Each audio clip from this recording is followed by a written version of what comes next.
میری سادگی دیکھ کیا چاہتا ہوں، میری سادگی دیکھ کیا چاہتا ہوں۔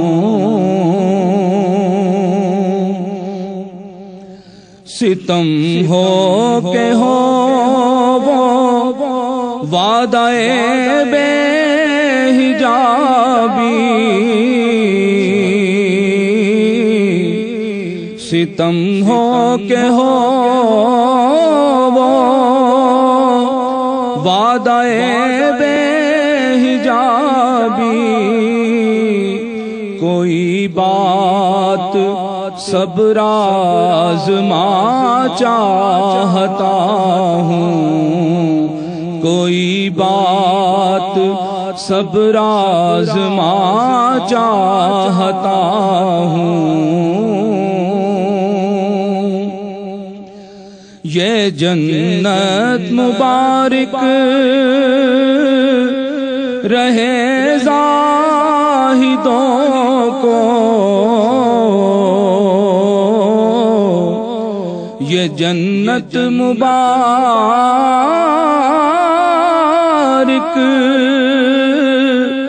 رہے زاہدوں کو، کہ میں آپ کا سامنا چاہتا ہوں، کہ میں آپ کا سامنا چاہتا ہوں۔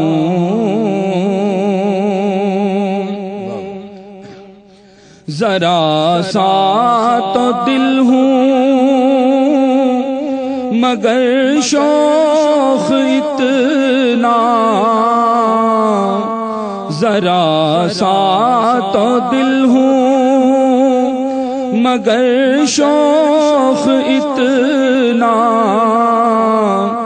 وہی لن ترانی سنا چاہتا ہوں، وہی لن ترانی سنا چاہتا ہوں۔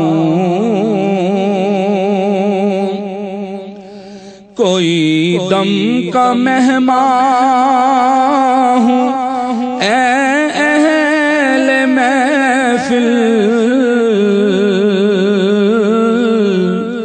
کوئی دم کا مہمان ہوں اے اہل محفل،